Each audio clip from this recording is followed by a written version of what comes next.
दुख की बात है जो हम टीचिंग को एक अलग साइड में ले लेते हैं एंड रिसर्च को एक अलग साइड में ले लेते हैं। नहीं, ये दोनों साथ साथ चलना चाहिए। इसका मतलब आपको रिसर्च में ऐसे ट्रेंड होना है जो कि आपकी टीचिंग में रिफ्लेक्ट करे।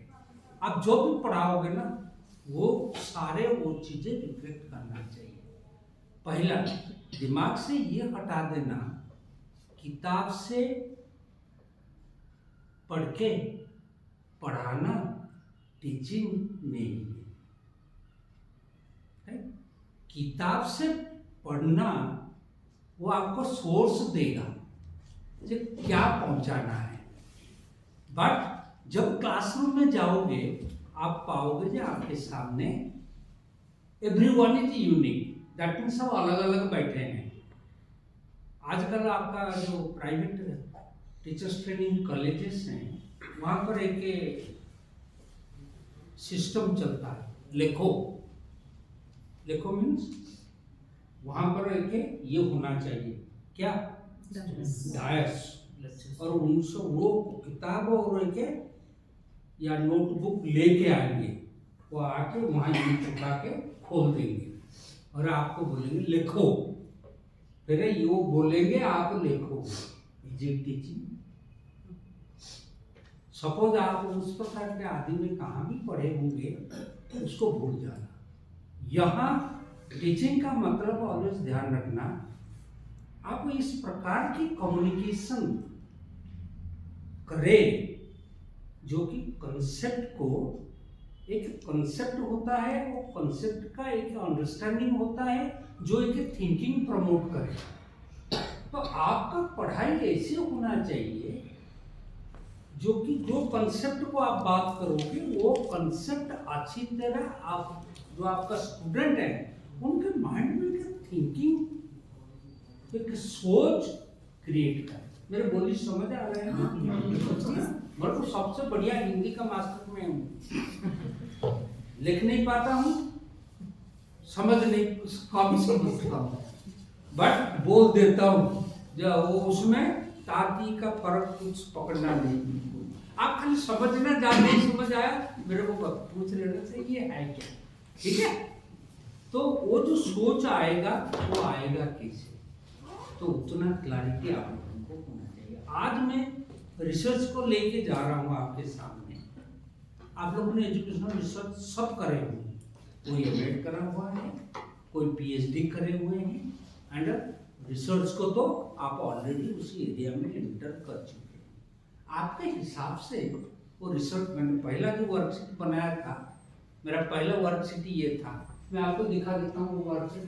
ये क्या प्रिंट आ रहे हैं, इसी में एक फोल्डर है प्रिंट आ रहे हैं, ये फोल्डर प्रिंट आ रहे हैं, ऊपर उसी में है गोपाल जी, उसी में है जो भी है।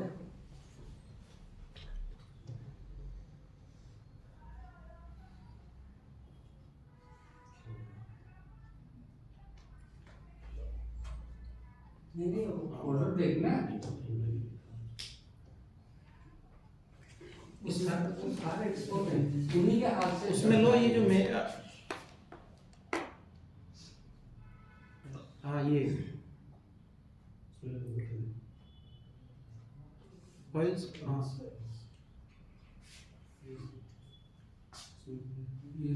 टीटी कॉलेज में, इसी में टीटी कॉलेज ये ऊपर से क्या है, ये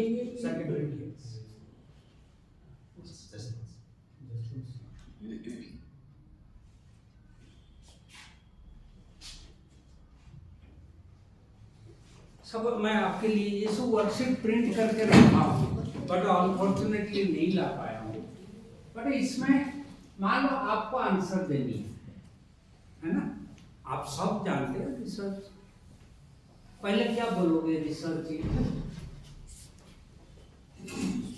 क्या बोलो?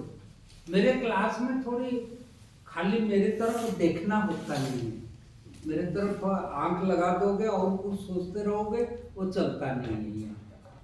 यहाँ तो आपको थोड़ी इंटरेक्ट करना पड़ेगा, थोड़ी बोलना भी पड़ेगा। क्योंकि आप लोग ज्ञानी लोग हैं, आपके बीच में हम बैठे हैं, खड़े होंगे तो डर भी लगता है। मैं डर के आया था इस कॉलेज के अंदर घुसा, फिर भोपाल को बोला कि पूछा भाई क्या करना क्या है, फिर मैडम मिल गई, ये लोग जान पहचान लोग थे, तो इनको देख के थोड़ी हौसला बन गया कि भाई कुछ कर पाऊंगा। तो आपको देख के डर तो लगता है, कुछ बोलो ना, आप सपोज बोलो कि रिसर्च क्या है, आप बोलते जाइए। So research is to know something new unknown and बहुत to बढ़िया। know more about known. More about, और Research is a systematic inquiry. बहुत बढ़िया, और Research is the result of curiosity. Curiosity, बहुत बढ़िया। लालाराम कुछ तो बोल दे यार, मेरा मत कर। Research is the innovation of new ideas. Innovation of New ideas. Through research. क्योंकि आप क्या कर रहे हो, मैं इसीलिए इसको दिया था, मैं देखना चाहता हूँ आप रिसर्च को आउटपुट में ला रहे हो या रिसर्च को प्रोसेस में ला रहे हो, ये देखना मेरा कर्तव्य था, राइट, फास्ट काम। क्योंकि आपको पहले बताना चाहिए एक प्रोसेस है ये, आप जितने कहे वो आउटपुट को भाग गया, समझ पा रहे हो, वो करने से आएगा, ये इनोवेशन होगा, no doubt about it. But वो प्रक्रिया तो चले, वो बिना प्रक्रिया के तो आएगा नहीं, हवा में तो नहीं आएगा। वो प्रक्रिया क्या है, एक सोच, एक प्रकार की थिंकिंग, राइट।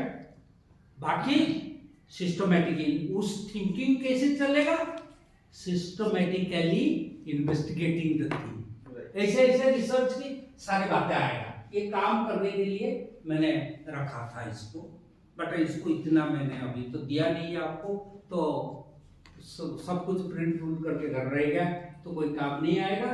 बट इतना समझ लो जे ये क्या रिक्वायर करेगा, एक प्रकार की सोच आपका, वो बहुत जरूरी है।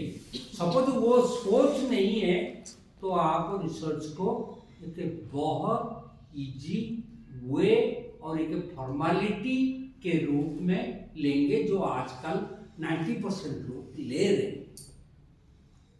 जैसे आप लोग रहोगे भाई कुछ रिसर्च करना है, राजस्थान गवर्नमेंट में हर डाइट को मनी दिया जाता है, आप लोग बाई चांस डाइट में रहे होंगे, जे क्योंकि रिसर्च करना है, वो कर रहे हैं क्योंकि करना है, दैट्स नॉट रिसर्च।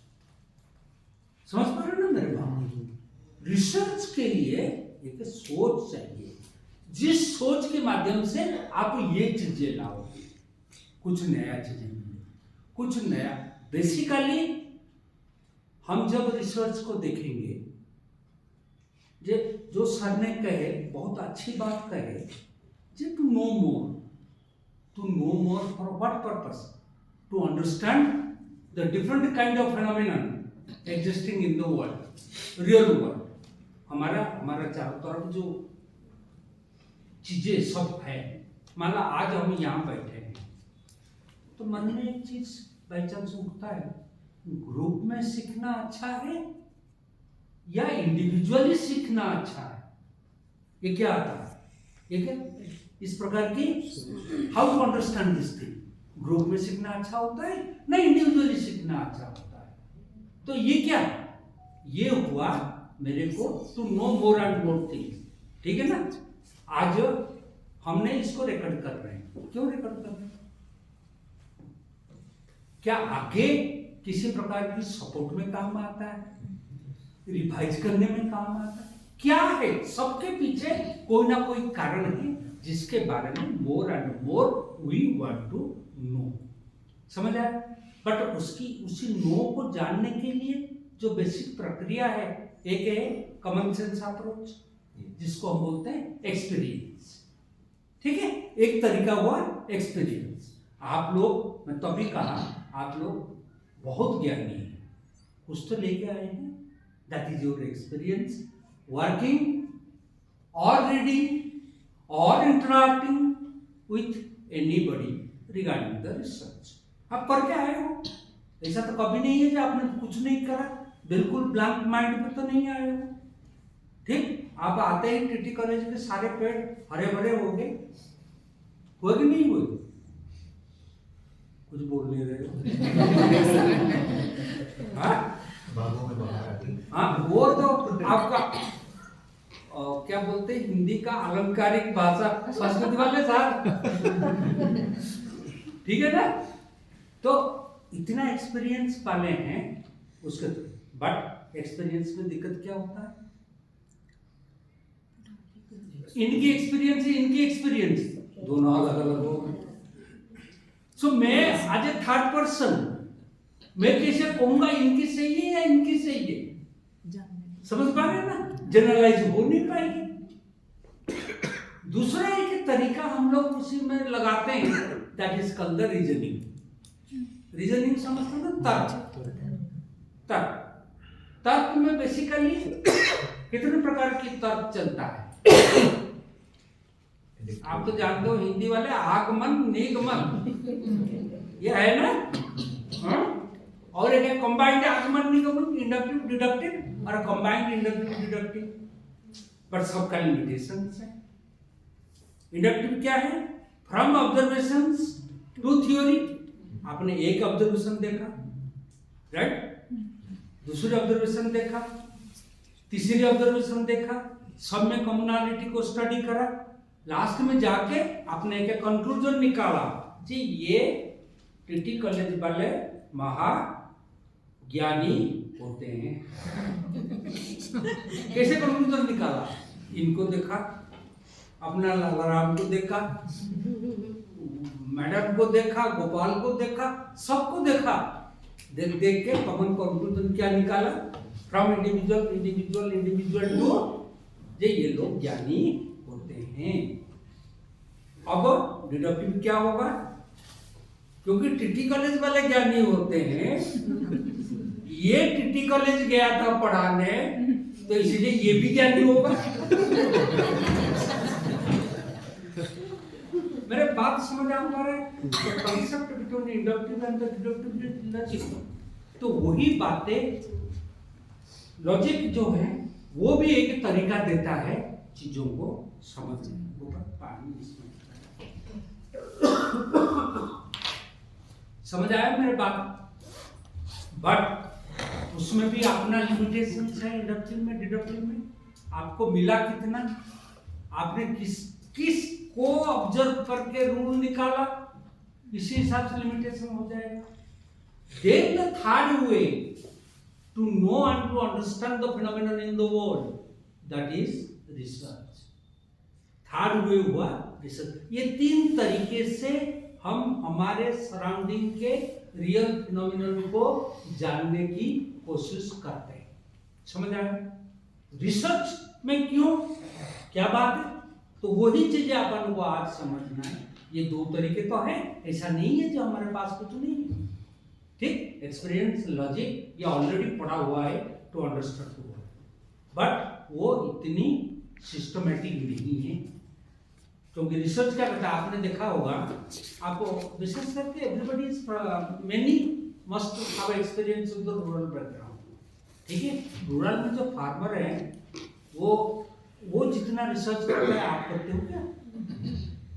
आप देख लो, वो कितनी सही प्रेडिक्शन दे देता है, बट हर टाइम नहीं दे पाता, राइट? एवरी डे जब भी वो उठता है सवेरे, पूछता है आज तो बादल दिख रहा है यार, क्या बारिश होगा क्या?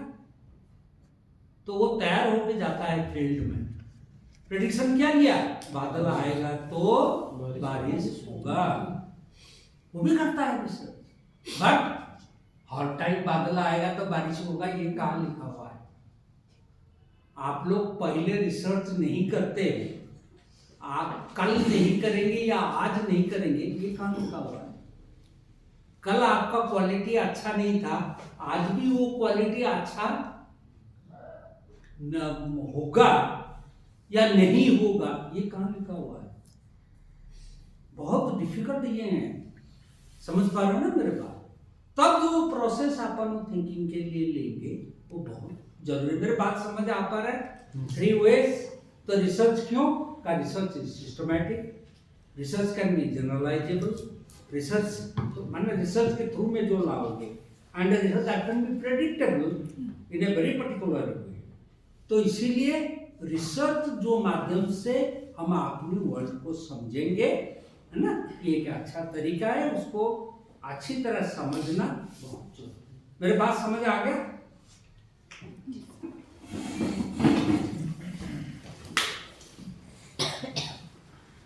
दोस्तों सब समझ आया मेरे बात, है ना? तो भाई चल थोड़ा वो मीटिंग रिसर्च वाली मीटिंग, हाँ थिंकिंग देखो चलती भी रिकॉर्डिंग लिंक तो हो रही है। लेकिन ब्लैंक दोस्तों समझ आए? तो वो रिसर्च को ये आपकी बुक वाली बातें मिलेगी। बहुत सारी चीजें आजकल तो जानते हो पढ़ाना कितनी आसान हो गया, क्योंकि सीधा बैठना गूगल महाराज की जय करके सब उतार दो। आजकल और बढ़िया लग गया, ठीक है ना? वो तो अपना आजकल जिनको व्हाट्सएप में मैसेज लिखने के लिए I have found some people they use to chat GPT language, क्योंकि वो जैसे लिखेंगे ना, वो मैंने आपका बर्थडे विश करना है, आपका एनिवर्सरी विश करना है, आपने कुछ अचीवमेंट करे उसका विश करना है, देन वो जो इंग्लिश लिखेंगे ना, उस इंग्लिश से पकड़ लोगे ये है चैट जीपीटी, राइट? वो आप भी ऐसे किसी को कोई असाइनमेंट, आजकल असाइनमेंट है बहुत आसान हो गया, ये आप लोग स्टूडेंट लोग ध्यान रखना, थोड़ी आपका ओरिजिनलिटी यूज करना, ब्रिंग थ्रो कभी मत करना। If you want to survive in this world now, AI world, don't follow this process, bring throw. समझ आया? क्या करोगे? Bring, create, throw. ये जो क्रिएट है, यहाँ सारे एबिलिटी आपका लगना चाहिए। नहीं कर पाओगे तो डूब जाओगे, can not be a good professional, दिक्कत आ जाएगी। तो उसलिए उसको ध्यान रखना, आपको कैसे क्रिएट करना है। मैं उसमें तो रिसर्च के बारे में जब हम बात करेंगे, ये बुक की लगनी चाहिए, राइट? और तो ये पूरा आपको मिलेगा जे कैसे रिसर्च, बेसिकली रिसर्च को समझो, रिसर्च, सर्च का अर्थ समझ लो, खोज, राइट? खोज माने किसी के बारे में, नेचुरल वर्ल्ड में हो, आपका एजुकेशन फील्ड को आ जाओगे तो बच्चों की अचीवमेंट, बच्चों की पर्सनालिटी, बच्चों की प्रॉब्लम, बहुत सारे बातें आएगा, है ना? वही चीजें एक एक कंसेप्ट के बारे में जब जानकारी लोगे तो वो आपका आ जाएगा एजुकेशन फील्ड का वो पर्टिकुलर टॉपिक के बाद। उस प्रकार के नेचुरल साइंस का है, आपको केमिस्ट्री है, फिजिक्स है, बहुत प्रकार की, उसमें भी बहुत सारे कंसेप्ट है, उसके बारे में भी जानकारी लेते हो। समझ आता है ना मेरे बात?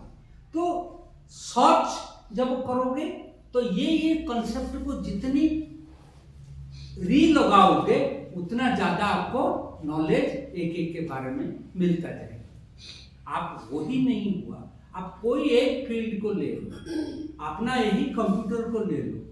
मैं 90 में कंप्यूटर करता था जब हम डॉस में काम करते। आजकल आपको डॉस कहे तो आप यूं पर देखोगे ये है ये कौन से जमाने से आया, वो पत्थर एज और आयरन एज कौन सा वाला आदमी है ये अभी डॉस का बात कर रहा है, राइट?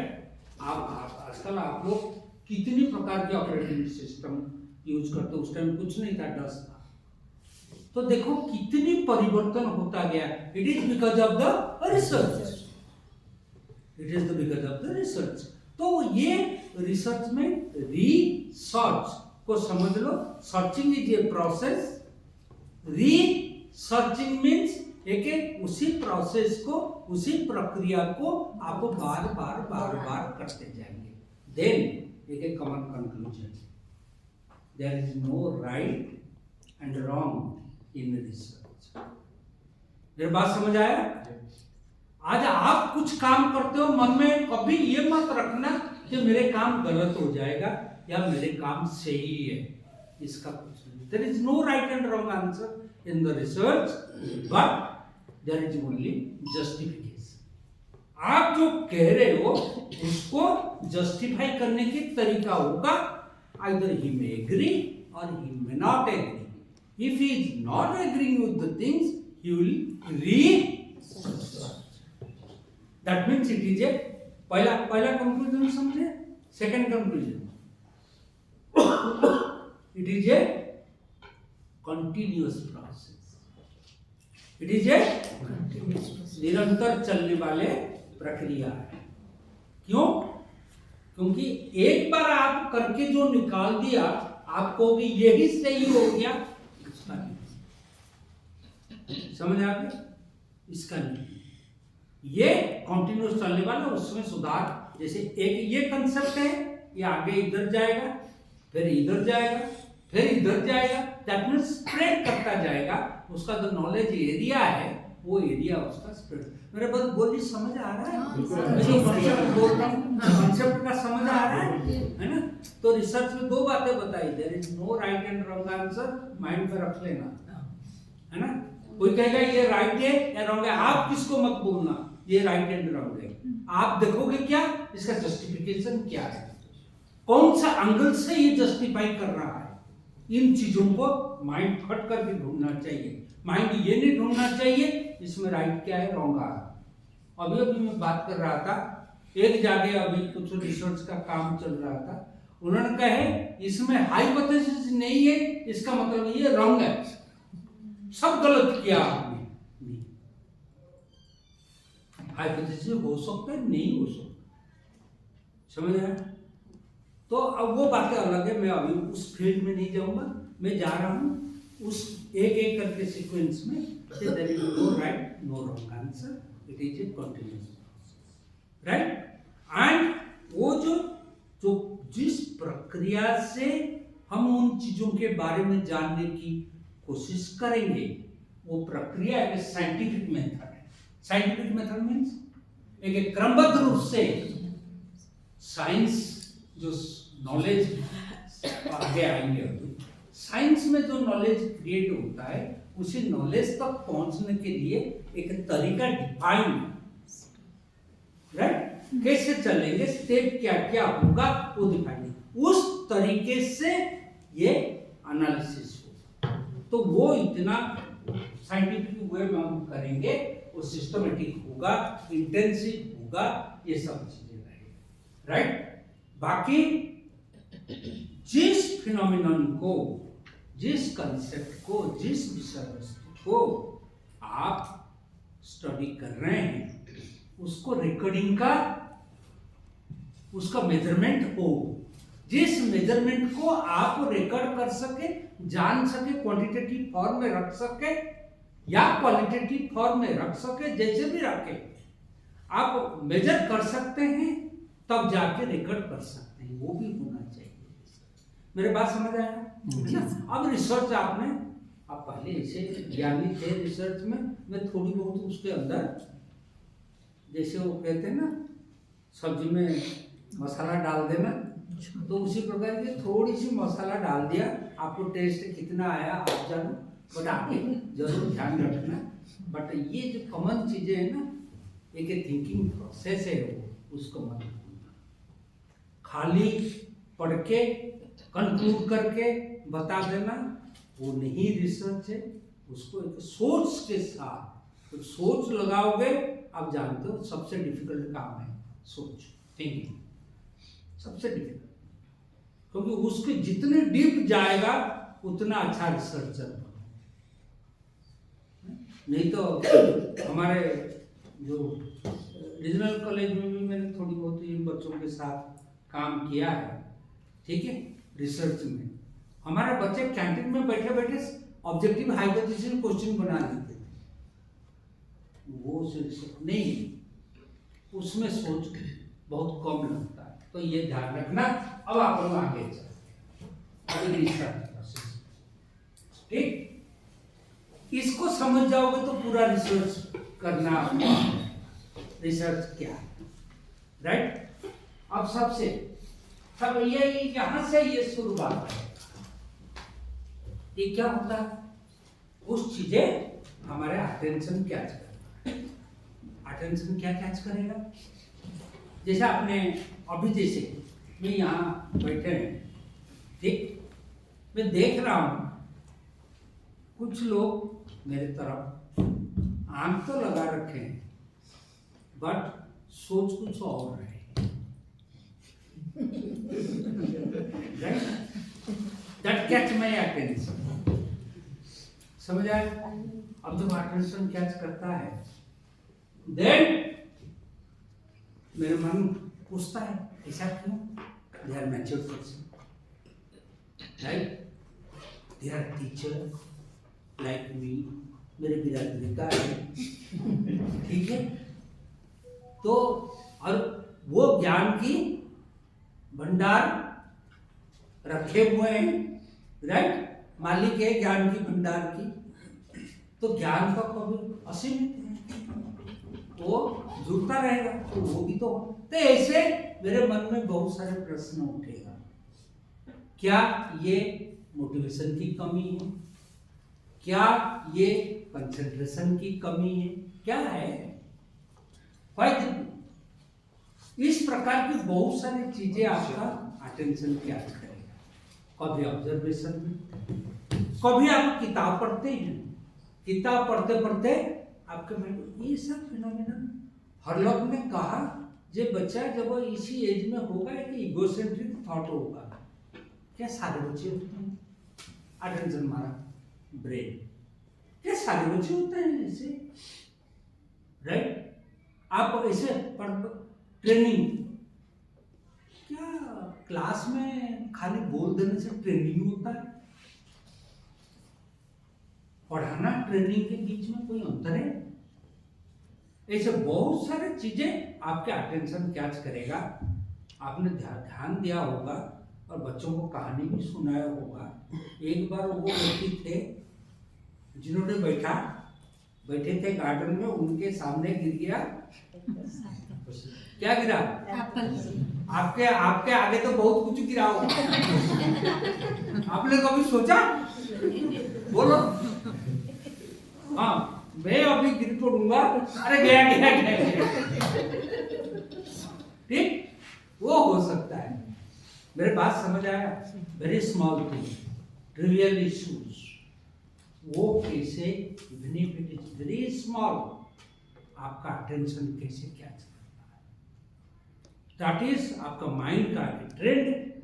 ये जो ट्रेंड है ये रिसर्च का एक पहला स्टेप है, because that will raise many type of questions जो आपको आगे बढ़ाएगा सोचने के लिए ये क्यों होता है एंड ये कैसे होता है। मेरे बात समझ आया, राइट। और ये जो चीजें हैं, जैसे आपने बच्चे आते थे जब उनको, तभी मैंने मैडम को कहा जे जब इन बच्चों को क्वेश्चन आप टॉपिक बनाओगे, वो टॉपिक के लिए they should be, their mind should be properly shaped and trained कि कैसे होता है। हमारे बच्चे आते थे और हमारे साथ बढ़ जाते, अच्छा मेरा टॉपिक क्या होगा? अरे रिसर्च तुम करोगे ना, मैं करूँगा। हमारे बच्चे ऐसे होते, क्योंकि ऐसे ट्रेंड हम लोगों ने बना रखे थे। टीचर कहेगा ये कर ले, क्यों? रिसर्च ऐसा नहीं होता, क्योंकि हम हमारे भाषा में कहते थे कि हमारे बच्चों के लिए जैसे हम होंगे, हम एक ब्रह्मादेव होंगे, वो सबका एक ब्रह्मादेव होगा, तो वो ब्रह्मादेव जो कहेगा वो वेद होगा। ये कहाँ लिखा हुआ है? रिसर्च तो बड़े छोटे बातों में करो। आज पियाजे ने घर बैठे बैठे अपने बच्चों को ही देखते हैं। पियाजे के बारे में जानते हो ना, वो कांदा नहीं,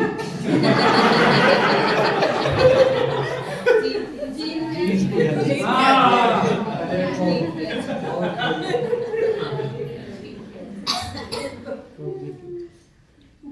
क्योंकि मैंने बहुत जगह मेरा एक्सपीरियंस रहा, वो मेरे मुंह देखते ही ये पिया समझ आया? तो आइए, तो बहुत अच्छी बात है कि आप लोग जानते हैं। But see his research, Jean पियाजे की रिसर्च देख लो, क्या करा उन्होंने कहा दौड़े मारे फिरे कुछ नहीं, उन्होंने खाली दिमाग लगाया। वॉज ए बायोलॉजिस्ट, 10 साल तक उन्होंने एपिस्टेमोलॉजी को स्टडी करा। ये ज्ञान क्या होता है भाई, कहां से आता है? 10 साल बच्चों को ऑब्जर्व करा। कितना छोटा सा काम है, 3 बच्चे हैं उनकी, 3 ही बच्चों के ऊपर more than 100 books, कितनी paper and world renowned person. लिया किसके बातें थ्योरी? बाल्डविन का, उसका अपना नहीं। वो तो क्योंकि रिसर्च में हर टाइम हम दूसरे की रेफरेंस को पढ़ते हैं, जानते हैं, फिर अपन आइदर में समराइज करूं, मैं रिप्लिकेट करूं, मैं कुछ भी करूं, पढ़ना बहुत है। वो बाल्डविन की पूरा डेवलपमेंटल स्टेजेस को फॉलो करें, ठीक है? कितने बड़े काम करते, तो वो जो सोच, वो जो छोटी सी काम भले हो, but that becomes a very great work. तो मेरे बात समझ आया? तो वो सारे करने के बाद देन आप क्या करोगे, उसके बारे में ज्यादा जानना बहुत जरूरी है। आप बैठे बैठे आपके माइंड में बहुत सारा आ जाएगा। मैं जनरली डाइट का रिसर्च जो देख रखा हूँ, जनरली डाइट वाले क्या करते हैं, बैठे बैठे अच्छा ये करना है, ये करना है, ओके, कंपैरेटिव स्टडी ऑफ ए भाई, ये कौन सा रिसर्च हुआ? कंपैरिजन किसको कर रहे हो? कंपैरिजन करने की तरीका, राइट? आप कहोगे टीटी कलेजी के मच्छर और रीजनल कलेजी के मच्छर के बीच में तुलनात्मक अध्ययन, ये बोलते भाई वो तो मच्छर ही है, और उनका क्या तुलनात्मक अध्ययन होगा? अध्ययन होगा तो इनकी बैकग्राउंड जहां ये ग्रो करते हैं, वो ग्रो करते, सब्जेक्ट है कि ये, बट कंपैरिजन कहां आएगी? Because of the conditions they face, different condition in the different situation, what are they, that's why their growth pattern, then ये कंपेयर होना चाहिए। आप मैक्सिमम स्टडी उठा के देख लो, उस प्रकार की होगा अचीवमेंट। तुलनात्मक अध्ययन किसका?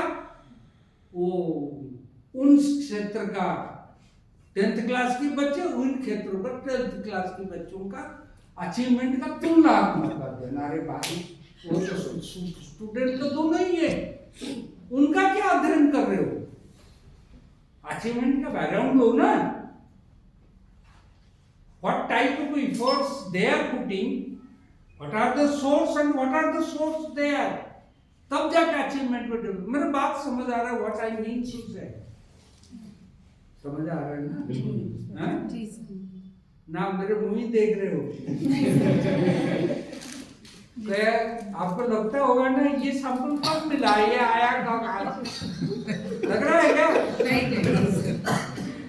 अभी तो 70 इयर्स हो गया, बट पढ़ाने की स्टाइल वही है मेरा, जो मैं बचपन में पढ़ाता था। बचपन means when I was young and dealing with the students, वही ह्यूमरस, वही है, वो सब चीजें मैं अभी तक भी रखा हूँ।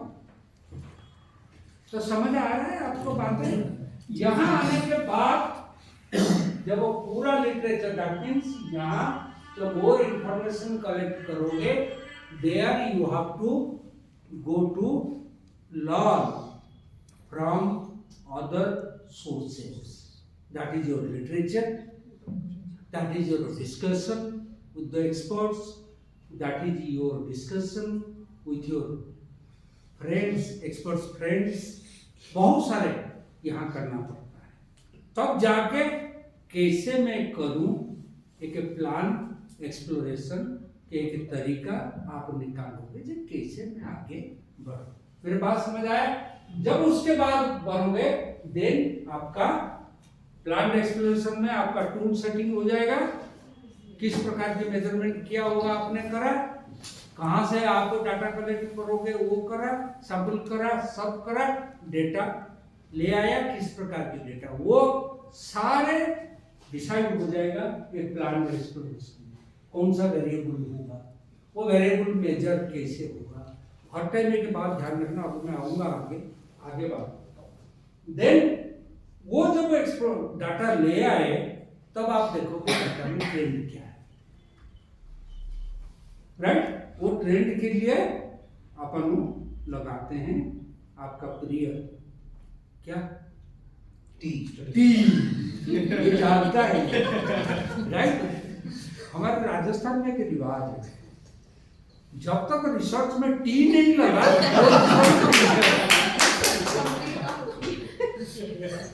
वो पता नहीं भाई कहाँ से ये लाए क्या करे, ठीक।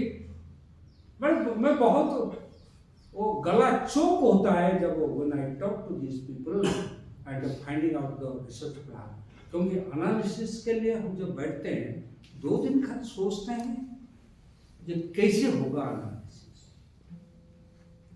कभी सर टीम ना लगा के भी हम आपको रिसर्च दिखा देंगे, कितनी बढ़िया बात।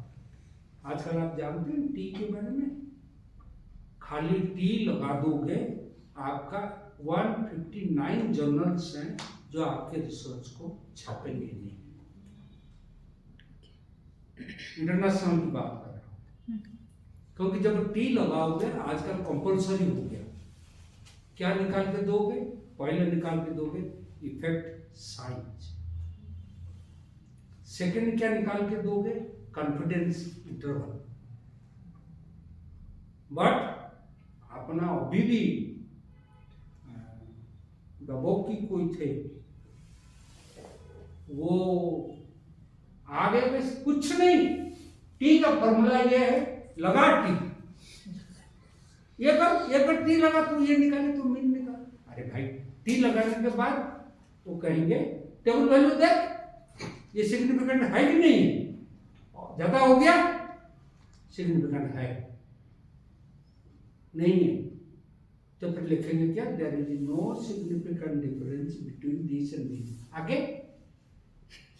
आगे क्या, और वहां लिख देने से मेरे को क्या मिला, तब वो जर्नल वाले कहीं नहीं, आप लिखो कॉन्फिडेंस इंटरवल जे 95% में या 99% में ये रिजल्ट कितना रहेगा, ये डिफरेंस कितने बार आएगा, या इफेक्ट साइज दिखाओ कितनी इफेक्ट कर रहा है, मैग्नीट्यूड ऑफ इफेक्ट कितनी है, समझ आ गया। तो वो खाली ट्रेंड नहीं है, यहां पर तो ट्रेंड एस्टैब्लिश करोगे डेटा के साथ, even the distributions of the data, even ये स्मॉल ग्राफ, आप लोगों ने तो ग्राफ अपना ग्राफ कहे तो वो क्या करते हैं बच्चे, मैंने जोधपुर में देखा था कुछ थेसिस, उसके बाद मैंने वापस कर दिया था तो वो नाराज हो गए मेरे ऊपर। पीएचडी की थेसिस था, 4 टेबल में पीएचडी कंप्लीट, तो मैंने उसको ऊपर 9 थेसिस एट ए टाइम आ गया। मैंने फिर देखा करूँ क्या, मान लो जैसे गोपाल मेरा स्टूडेंट है, उसी प्रकार के रिलेशन वाले कुछ मिले, उन्हीं का थेसिस, अब मैं रिजेक्ट करूं तो वो नाराज ज्यादा, तो फिर मैंने सरल तरीका निकाला, मैंने कहा मेरी तबीयत खराब है, मैं कर नहीं पाऊंगा ये रिटर्न तो फिर रिटर्न करा। क्यों? क्योंकि ग्राफ कहे तो मीन का ग्राफ है, एसडी का ग्राफ है। मैंने अच्छा आप लोग तो मीन एसडी के बारे में जानते हो, अब सब चुप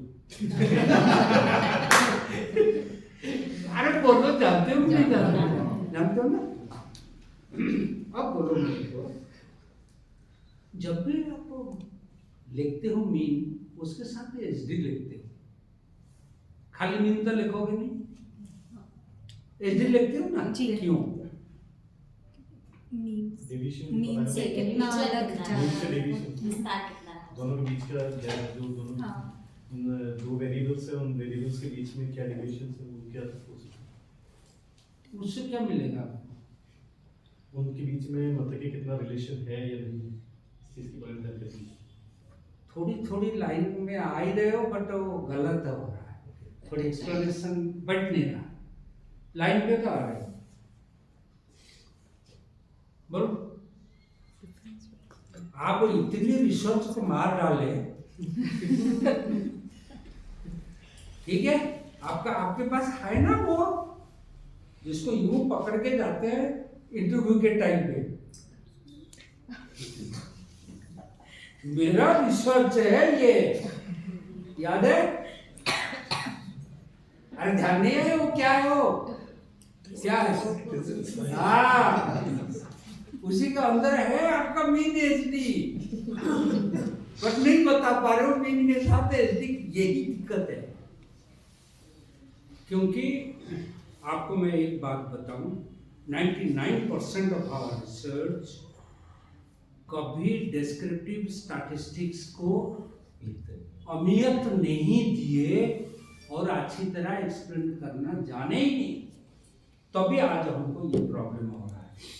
क्योंकि ठीक कहा आपने, डेविएशन ये शब्द से ही है, दो वेरिएबल के बीच में आप टी लगा रहे हो या कोई एक वेरिएबल का लिया, आपने मीन देख रहे हो, सपोज वहां पर एचडी नहीं दिया, mean is affected by the distance. कोई एक बड़ा स्कोर हो गया, मीन तो बदल जाएगा ना। आप स्कोर यूं रखो, ऊपर एक 50 का स्कोर रख देना, बाकी 10, 15, 12, 13, 10, 12, 13 यूं रखना, देखना मीन कितना हो जाएगा। 50 को हटा के मीन देखना कितनी हो जाएगी। तब डेविएशन क्या करेगा, 50 रखने के बाद डेविएशन बढ़ा दे, तब आपको देखना पड़ता है ये जो मीन आया डेविएशन कितनी है। डेविएशन कम है तो ये मीन में ज्यादा डिफरेंस नहीं है, ये सही है। Mean is a very false measurement, एक चकमा देने वाला मेजरमेंट है, क्योंकि ग्रुप स्कोर है, ग्रुप स्कोर डिपेंड करेगा वेरिएशन के हिसाब से। तब आप ये जो ट्रेंड देखते हो, वो ट्रेंड के टाइम में स्टैटिस्टिक्स लगाते टाइम आपको बहुत केयरफुल रहना पड़ता है। ये ट्रेंड तो वो एक एस्पेक्ट है, मैंने अभी उसके ऊपर ज्यादा बात नहीं करती हूँ, लेकिन डाटा लेते ही आपको वहां से कि किस प्रकार की पैटर्न ट्रेंड उसमें आ रहा है, जो हमको बताएगा कि ये क्यों है। क्यों की आंसर जब वो देगा, तब आप करने के बाद आप एक्सप्लेनेशन करो, ट्रेंड मिलना फिर आप एक्सप्लेनेशन करो। वो एक्सप्लेनेशन किस प्रकार की होगा, आइदर फैक्ट और लॉ, और एक्सप्लेनेशन जो कि थ्योरी के रूप में क्या है, अपने ऑब्जर्वेशंस करा, ऑब्जर्वेशन से धीरे धीरे थ्योरी की तरफ बढ़ा। समझ आ पा रहा है मेरे बात? तब आप जाके आप एक प्रूफ करा, ये थ्योरी अपने एस्टैब्लिश कर दी, यही काम चलता रहेगा। दिस इज फिर सर्च एंड रिसर्च, यह हर काम। मेरे बात समझ आया है ना? जब वो करोगे कैसे करोगे, है ना? पहले आपको माइंड से बनानी पड़ेगी। नहीं आप जाके, जैसे आप यहाँ आप प्रिंसिपल मैडम को जाके पूछोगे, आप बताओ रिसर्च क्या करनी है, बोलो ना, अभी कर देता हूँ। ऐसा नहीं, आपको अपनी रिसर्च अपने फील्ड में, अपने टीचर ट्रेनिंग में करोगे, आप किस में करोगे, उसको करने के लिए आप आगे वो वर्कशीट मेरे पास और प्रकार की मैंने बना रखा हूँ, जो कि पूरा माइंड को ट्रेन कर देता है कैसे करना है। बहुत सारे वर्कशीट्स है, मैंने 2 दिन कराया था, तो इसमें ये नहीं। चले आगे।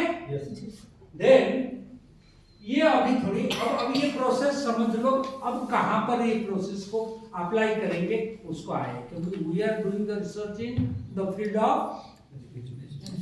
Education, that is a field, broad field है सोशल साइंस, ठीक है, that is a broad field social science, but we have to understand the difference between the natural science and the social science.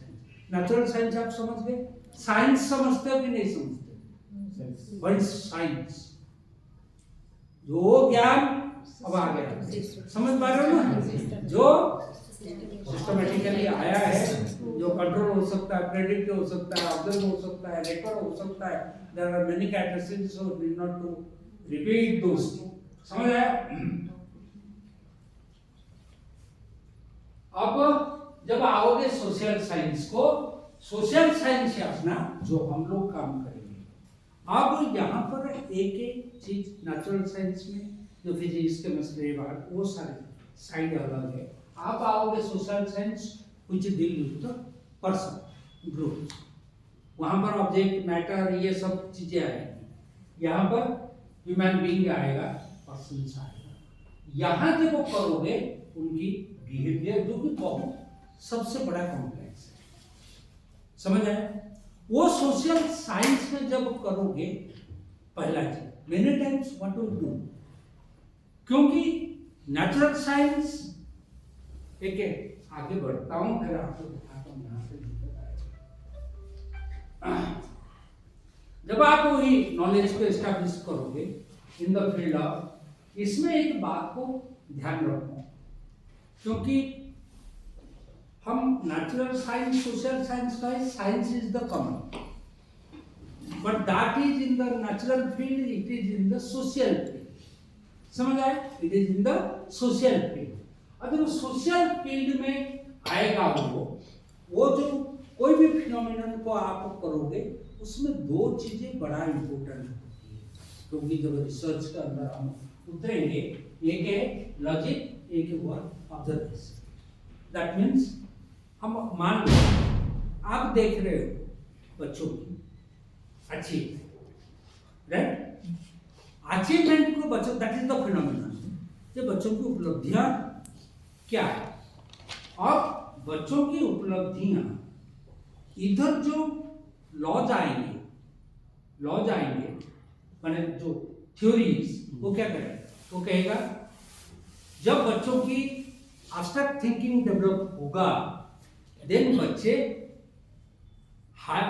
Imagination, mind के अंदर conceptualisation, space relation ये अच्छी तरह कर पाएंगे. ये थ्योरी है. समझ पा रहे? वो एविडेंस में कहा आएगा, this is a particular child, ये एब्स्ट्रैक्ट थिंकिंग अभी क्योंकि 12 साल की हो गया है, एब्स्ट्रैक्ट थिंकिंग डेवलप हो गया है, क्या ये उस प्रकार की इमेजिनेशन वो कर पाता है? That is the evidence. मेरे बात समझ आया? थ्योरी एंड द एविडेंस, और the logic and the observation, ये दो पिलर है रिसर्च. मेरे बात समझ आ रहा है? आइदर थ्योरी होगा, वो ऑब्जर्वेशन में काम कर रहा है, या ऑब्जर्वेशन में दिख रहा है, वो कौन सा थ्योरी के आधार पर है, वो लिंक करेगा. राइट? तो ये जो दो है, logic and observation, these are the two pillar in your scientific knowledge. Scientific knowledge develop करने के लिए ये दो चीजें बहुत जरूरी है. तो जब भी हम किसी प्रकार की फिनोमिनन के बारे में ज्यादा जानने की कोशिश करेंगे, know more and more, then either you explore the theory or we develop the theory. Develop the theory में क्या होगा? Either we apply the theory or we develop the theory. वो थ्योरी काम नहीं करता है, नया थ्योरी क्या है? समझ है? ये दो काम हमारा रिसर्च के अंदर होगा, जहां